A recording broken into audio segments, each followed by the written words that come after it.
Brew, do you think having Jimmy G at the helm again makes the 49ers better or worse? Well, look, let me first start with this. And Nick, I'm going to say this with a straight face. He wants to get me to laugh. I sincerely feel for Trey Lance. Oh, I believe that. Obviously. No, I believe that. Yeah, of you course. never want to see a player get injured. And I want to put that out there because I don't want that to get lost in my next statement. Yes, 1,000 times, yes, they are better with Jimmy G. Nick, you picked them to get to the Super Bowl. Yeah, now they have a legitimate chance of doing that. Okay. Don't come off that pick. They had no chance of getting to the Super Bowl with Trey Lance. You'd seen him play one game in a monsoon. How could you say what he was going to look like in 4 months? He wasn't. Look, one day he may be better than Jimmy G. There's no doubt about that. But right now, Jimmy G is the best quarterback for the 49ers, that was on that roster. All right, and it was evident right away yesterday. Trey Lance had played 5 quarters. Okay, there was a monsoon. It's not the first time guys played in driving rainstorms. But he had played 5 quarters, had failed to produce a touchdown. Jimmy G goes in after 0 reps last week in practice, after spending training camp throwing with the trainers away from the team while the real football players are practicing. He goes in after all of that, and his second possession throws a touchdown. All right, throws a touchdown. And then beyond all that, Nick, you saw the reaction of the players. They were hugging, jumping on Jimmy G at the end of the game, late in the game, as if he had hit a 35-foot buzzer beater in the Western Conference Finals. I mean, it was ridiculous. Okay. And Michael Silver, the great reporter for the San Francisco Chronicle, I'm just saying, he's a reputable, is he not a great reporter? I've known Mike for 15 so years. You know. But he seems to agree with you a lot on Trey Lance. He's got sources galore. Look. Bob Woodward he wrote this. All right. When it comes to this. He wrote that several coaches and players had told him privately yesterday after the game, we're better with Jimmy G. Well, that's great. So their reaction, Jimmy G being better at the short, intermediate passes in the pocket, they're better, Nick. Okay, with Jimmy maybe right now, this moment, they might be. I think that is totally in play, that this moment they are. But that's not the goal for the Niners. The goal for the Niners is to win a Super Bowl. And their chances of winning a Super Bowl dropped precipitously with this injury. First of all, we don't even have to discuss this part of it, but now the Niners don't have a backup plan for the inevitable, set your clock to it, Jimmy Garoppolo injury. It's Brock Purdy, their 7th round pick. Of course it's fair, very well which is a problem for them. But more importantly, I am across from 2 of the biggest Jimmy Garoppolo fans I've ever met. I like the Gucci T-shirt. I'm just about facts. Okay, all right. Well, so then I would Jimmy like G, for you, Tom Brady, I would like for you over the next. You don't even have to do this segment. Sometime in the next 90 minutes, tell me your favorite Jimmy Garoppolo moment.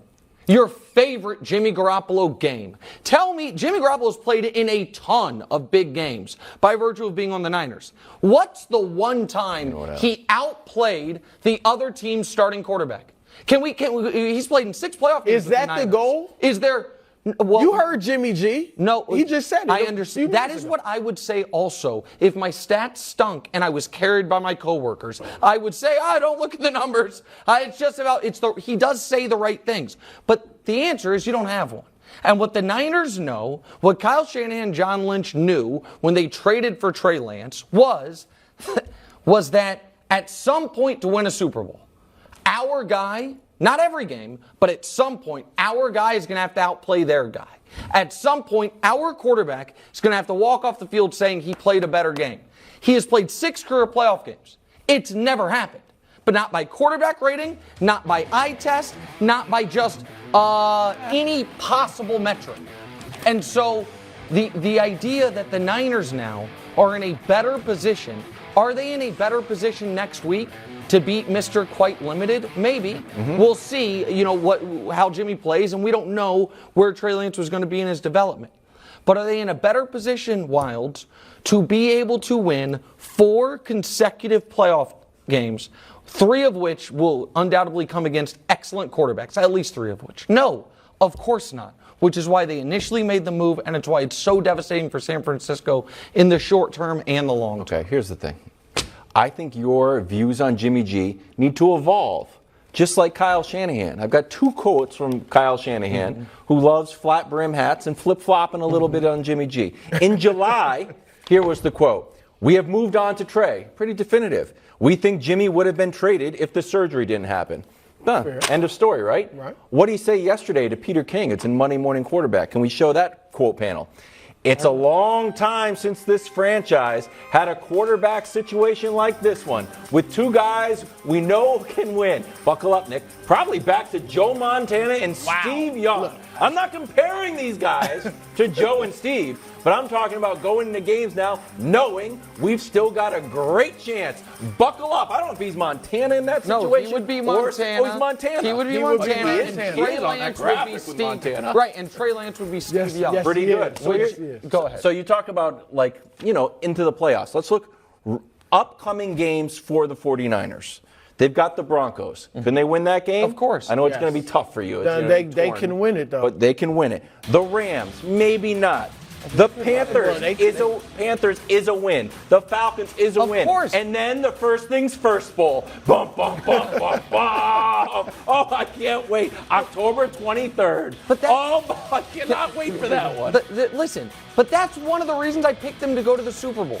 I don't think they need great quarterback play throughout the regular season. In the weaker NFC, which is actually maybe even weaker than we had first thought, and with that coaching staff, with that defense, with Deebo Samuel, with Ayuk coming off the best camp of his life, Kittle hasn't even played yet, I thought the Niners could be an excellent team that if, by the postseason, they had a quarterback who would not kneecap them in the biggest spots, they could go to the Super Bowl. But now they do have that quarterback again. A quarterback who has never had a single good playoff game.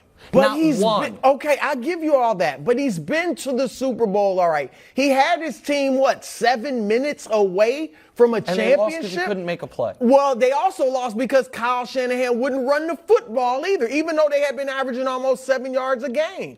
A carry. Kyle did that again in Atlanta. Remember when he was offensive coordinator? And my thing is this. Kyle tends to get cute, right, and fancy when he's got, I know he did it with Jimmy G in that Super Bowl, but I feel like he would have a tendency to get cuter and try to show everybody how smart he is with Trey Lance, who has more capabilities than Jimmy G. With Jimmy G, he knows he has to stay in a certain box, and I think that could benefit the 49ers because they'll play good, smart football and run the ball. I know we have to move on. Yeah. If Brew's final point on this is the Niners have a better chance because they're now going to take the ball out of Jimmy G's hands, we might have found common ground. If the answer He'll is have to the make some coach plays, knows and he can that make he's some so plays. limited that I'm going to have to go with the 8 pass attempt playoff game No, again. no, not then that bad. So Just be it. smart. Not that. They won that game, though. Yeah, That's my yes, favorite they did. game. Yeah, I know. Hey, speaking of backup quarterbacks, Cooper Rush got a win. Cowboys stay afloat. Bengals, meanwhile, went to CVS for some Pedialyte in an attempt to relieve the Super Bowl hangover. Pedialyte joke. Nice. Thanks. Nick, yesterday more about the Cowboys win or the Bengals Above my loss? head. It's way more about the Bengals loss. Listen, I'm not going to run from the Cowboys part of this because I said that they were dead in the water. I still believe they're dead in the water. I also, though, said Cooper Rush had no shot. Brew showed a fancy Cooper Rush graphic about his one my career God. start. Should I bring out Hold the on. sunglasses? No. No. You For brought a- the sunglasses. I One did win tell over it. the Bengals Brew, team But that I stinks. told you both. No, do you not bring both up doubted me. not sunglass worthy. Guys, Brew, take the compliment instead of trying to steal it. I'm about to say. Well, Wildes Brew, didn't want to give me the line. well, the sunglasses were going to be too much. But you said, hey, Cooper Rush has played one career game, handled himself well, led a drive at the end for the game-winning drive. Now he's played 2 career games, handled himself decent, and led another game-winning drive. So I will give them credit for that. With that said, the Bengals, most notably Zach Taylor and a little bit of Joe Burrow, should be mortified. Because you start the season with TJ Watt and Micah Parsons, and you know that your biggest question mark is your offensive line.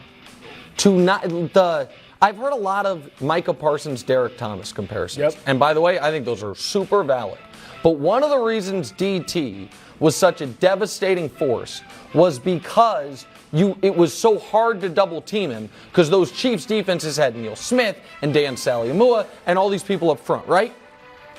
To allow Micah Parsons, after TJ Watt already wrecked you, to allow Micah Parsons, forget double teaming him, there were a couple plays where he was zero teamed.